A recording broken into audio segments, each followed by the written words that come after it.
Hey guys, looking for Double Zero here, back with another Magic the Gathering video. More per se a tech deck. Not a tech deck, a deck tech. Sorry, mixing that up with that. As you can see, I'm kind of trying this out as kind of like a turn on thing, like what you see initially. It's just, you see, picture on my iPad. But I'm gonna move that out of the way so you can see this nice mahogany table. I don't know if it's real, but it might be faux. But I'm gonna start off with our budget Orzhov Extort deck. Just gonna place that down right there. I should have set this up beforehand, but I have a playset of Orzhov Guild Gates. 10 plains and 10 swamps. If you can hear any music in the background, sorry, my dad's doing a little bit of spring cleaning, and he's playing music in the background, so if you can hear that, I'm sorry. But getting into the artifacts, we have 1 Orzhov Key Rune and 2 Orzhov Cluestones. So, we have a nice mana base of about 27 when you have everything out. But, getting into the enchantments, we have 1 Angelic Benediction.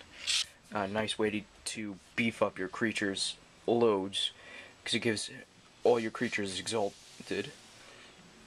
I believe, no, it has exalted, so it gives 1 attacking creature that attacks alone +1/+1, and you can tap. Like, say you have a I'll show you in a second. I actually have a Blood Baron of Escopa in this deck. When you attack with that, when it hits a 10/10, you can possibly get it to a 13/13 with 2 of the knights I have in this deck that also have exalted, and you could actually attack and tap an opponent's flyer if they have one, so it's really nice. You got 1 Dying Wish, so whenever they kill one of your creatures, you can always make them lose life and you can gain life. We have a Shrieking Infliction for those decks you really can't attack, and they're just pumping out cards like it's nothing, so it's a nice way to start killing them slowly. That is not an enchantment, that is a sorcery. We have a Gift of Orzhov, nice way to give your creatures don't have flying, and also give them an extra attack and defense, and also have lifelink and flying, so it's a nice way to get them to a little less blockable. So we're gonna get into the sorceries in a second.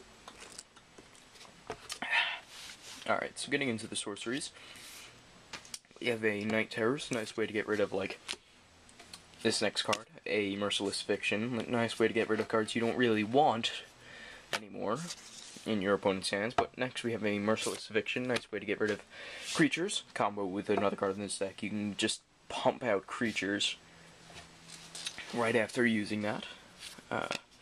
Next we have 2 Purge the Profanes, nice way to get rid of cards your opponents have in their hands, and also a nice way to gain 2 life. So, get rid of those burning cards, or if you're versing a scav deck, it's a nice way to get your, it's kind of a backfire, but still you gain 2 life, so who cares? Because you combo with, actually these are all instants coming up next, combo with this, Safe Passage, you do not get hit at all, or get hurt, and with a Shrieking Affliction, if they have 1 or fewer cards, you can just make them lose 3 life. Next we have 2 Aerial Maneuvers, gives your creatures 1 and flying for strike, so they have flyers and your creatures the same, or it's 1 weaker, you can throw that on them, and give them first strike, so the creature versing dies and yours doesn't. Next we have, thought I had a playset of these, but I don't. 3 Beckon Apparitions. So if you happen to be versing those scab decks and you use Purge of Profane and actually happen to have 1 or 2 mana left, you can always use the back in Apparition. Apparition, and get rid of the those scab cards they threw out. Our final 2 instants, are 2 Executioner swings. So if they have an indestructible, kind of like a Phylactery Lich, I actually use these against my friend's zombie deck. He threw out a Phylactery Lich onto an indestructible artifact, so I used that on him, and it died. Or you can use the ability of one of the, I can't remember the Thrall, I'll actually look. The Thrall Parasite, you use one of his abilities, you can take that counter off, or you can just use that if you don't have the Thrall anymore. But getting into our multicolored creatures, we have 2 Kingpin's Pet, so you can also, 2/2 flying, so it's somewhat unblockable. And it also has Exhaust, so you can start just taking away health from your opponents. Now, as I mentioned, the Blood Baron of Viscopa. Very, very nice card.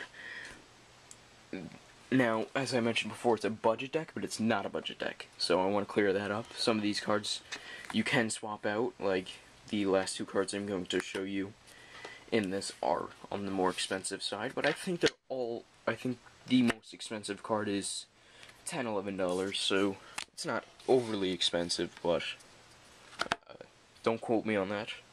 I believe that's 8, and the last 2 cards, one's $10, one's $8, so yeah, it's somewhat a budget deck. But next we have 3 Dutiful Thralls, 1 drop, so you can get them out right away, and they're annoying to your opponents, so if they ever try to destroy them, or they kind of can if you always leave that 1 mana untapped.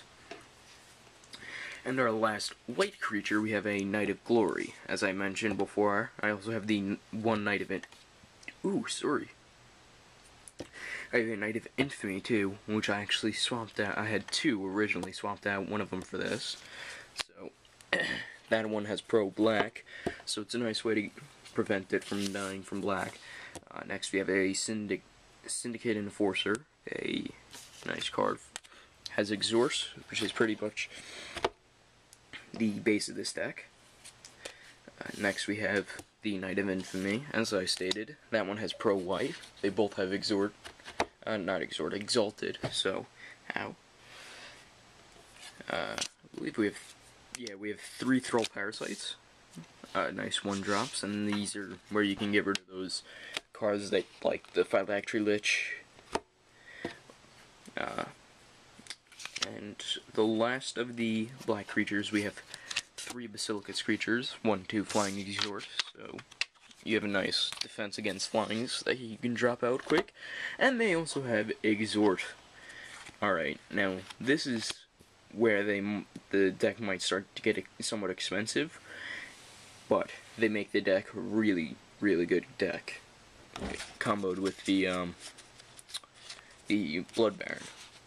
So we have a Gideon, Champion of Justice, and a Sorin, Lord of Innistrad. Now what I do with this deck is I borrow this from my Sorin dual deck. But, oh my god, it makes this deck amazing. You want to protect him. He can just protect himself if you're versing a player with high amount of creature production. His 0 ability can make him indestructible, but his 1 ability just beefs him up so much. He starts out with 4 loyalty, he starts out with 3 loyalty counters, but he can just get them like that. I can't snap with my right hand. Just because of his 1 ability, he gets a loyalty counter plus the loyalty counters. Like, say your opponent has 10 creatures out, you can get 10 loyalty counters on him. So right away you can do his end all, or you can just wait, activate his 1 ability again, and just beef him up. Give him another 11 with the same, and then you can just get some defense with Sorin. And that is my black-white somewhat budget Extort deck for Orzhov. It is standard. Even with Soren, it is standard, just so you know, because I don't have anything earlier than, I believe, Dark Ascension. I believe I have Innistrad in here. I just ignore my dresser. I'm standing my camera up. So if you use it during FNM, it is tournament legal. As I said, the earliest card might be from Dark Ascension. No, I do have an Innistrad card, so you don't go further earlier than Innistrad, but it doesn't matter with your basic lands, because I think I have, yeah, I have M11, I don't know what that is, Conflux, I believe, some more M11, but RTR is still good. Dual decks. Now, I'm gonna just set this straight, real quick. Gonna try to find Soren's deck, and I can't. So actually, I'll just keep a picture of him, the actual card. I had this conversation with my friend, so this will clear things up on how this is still standard. When you use dual deck cards, you, like, for instance, Soren. If it's standard, Soren's still illegal because he was printed in Dark Ascension. But if you were to use, say, the Twilight Drover from his same deck, its original printing and or most recent, it's only been printed in the one, but it's Ravnica, the original one.